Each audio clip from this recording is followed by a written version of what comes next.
سپہ گری تھا۔ ان کی پیدائش 1699 یا 1700 عیسوی میں جو ہے دہلی میں ہوئی ہے۔ شاہ حاتم پہلے ایہام گو تحریک میں شامل تھے، یاد رکھیے گا، پوچھا جاتا ہے ان کے بارے میں، کون پہلے ایہام گو تحریک میں شامل تھے اور پھر جو ہے وہ جانے جانے کی تحریک کے زیر اثر جو ہے انہوں نے جو ہے ایہام گوئی سے کنارہ کر لیا۔ تو شاہ حاتم، یاد رکھیے گا، شاہ حاتم پہلے ایہام گو تحریک میں شامل تھے اور پھر انہوں نے بعد میں مرزا جانے جانا کی تحریک کے زیر اثر ایہام گو سے کنارہ کر لیا تھا۔ شاہ حاتم کی تصنیف جو ہے دیوان زادہ جو ہے ان کی تصنیف ہے، دیوان زادہ، جو 1755-56 میں شائع ہوئی۔ فائز دہلی کے بارے میں بات کریں تو اصل نام صدر الدین محمد تھا فائز دہلوی کا، اور تخلص فائز کرتے تھے۔ فائز ولی کے ہم حضرت تھے، فیغاں میر کے ہم حضرت تھے، اور فائز جو ہے ولی کے ہم حضرت تھے، فائز دہلوی۔ ان کی تصانیف میں ان کی مثنویاں تعریف ہولی، تعریف پنگھٹ، تعریف جوگن وغیرہ ہیں، یہ مشہور ہیں دوستو، یاد رکھیے گا، ہو سکتا ہے کہیں پوچھ لیا جائے۔ دیوان فائز جو ہے 1127 ہجری میں فرخ سیر کی سلطنت کے 5ویں سال مرتب ہوا، اور ان کے دیوان میں 32 غزلیں شامل ہیں۔ دیوان فائز کو مسعود حسن رضوی ادیب نے مرتب کیا ہے۔ چلیے جی، اب بڑھتے ہیں آج کے آخری سوال کی طرف۔ سوال نمبر 60 ہے، حیاتی تنقید کے مصنف کون ہیں؟ فاروقی، محمد حسن، محی الدین قادری زور، یا پھر کلیم الدین احمد؟ جی دوستو، تو اس سوال کا صحیح جواب ہو جائے گا ہمارا دوسرا، یعنی محمد حسن۔ محمد حسن جو ہے محمد حسن کی یہ کتاب ہے حیاتی تنقید، اور محمد حسن کے بارے میں بات کریں تو پیدائش جو ہے 1926 عیسوی کو یہ مراد آباد میں، اور وفات 2010 عیسوی کو دہلی میں۔ ان کی دوستو یہاں بات کریں حیاتی تنقید کی، تو یہ تو کتاب محمد حسن کی ہے، لیکن ایک نئی تنقید ہے، نئی تنقید، وہ جمیل جالی کی کتاب ہے۔ نئی تنقید اگر پوچھا جائے، نئی تنقید، تو یہ جمیل جالبی کی کتاب ہے، یاد رکھیے گا، جمیل جالبی کی یہ کتاب ہے نئی تنقید۔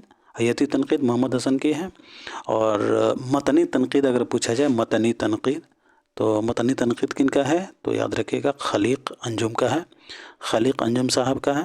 اور عملی تنقید پوچھا جائے، یہ تھوڑا سا سملر ہے کتاب، اسی لیے جو ہے میں یہاں ذکر کر دیتا ہوں۔ عملی تنقید اگر پوچھا جائے تو کلیم الدین احمد ہو جائے گا، ٹھیک ہے۔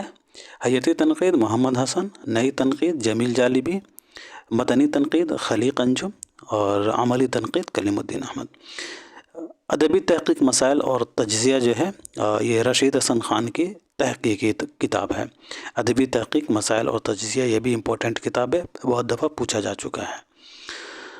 تو آج کے لیے اتنا ہی رکھتے ہیں دوستو، پھر ملتے ہیں اگلے کلاس میں، تب تک کے لیے خدا حافظ۔